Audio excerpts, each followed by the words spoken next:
জন্মের সময় কাঁদতে কাঁদতে পৃথিবীতে এসেছিলাম। আবার যখন পৃথিবী থেকে চলে যাব, তখন ওই মৃত্যুর যন্ত্রণার কারণে কাঁদতে কাঁদতে হয়তো পৃথিবী থেকে চলে যাব। এখন বিষয়টা হচ্ছে, আমার মৃত্যুতে কার কি আসে যাবে? হয়তো কেউ একদিন কান্না করবে বা 2 দিন কান্না করবে, আত্মীয় স্বজনরা দুঃখ প্রকাশ করবে, কিন্তু মৃত্যুর স্বাদটা আমাকেই গ্রহণ করতে হবে।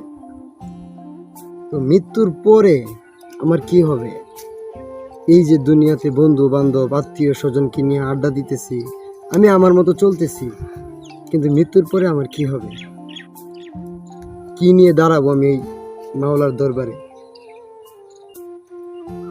যখন সূর্যটা আমার এক গিট বা উপরে থাকবে, আর আমার কাছ থেকে যখন ফেরেশতারা হিসাব নিতে আসবে, তখন আমার উত্তরে কি বলবো? আমি কি আড্ডা দিছি, বন্ধুদের সাথে ঘোরাফেরা করছি, এগুলা বলবো? তখন আমার বলার কিছুই থাকবে না। তাই দুনিয়াতে আসার সময় একা আসছি, আসার পরেই আমরা পৃথিবীতে কান্না করছি, আবার যাবার সময় একই কান্নাই করতে হবে।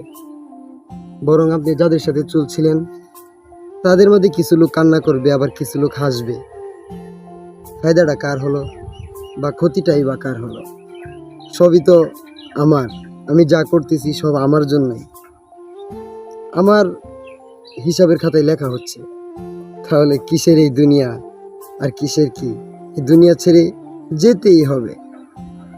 যত বড় প্রভাবশালী লোকই হোক না কেন, সে থাকতে পারবে না, তারাও এই দুনিয়া থেকে যেতে হবে।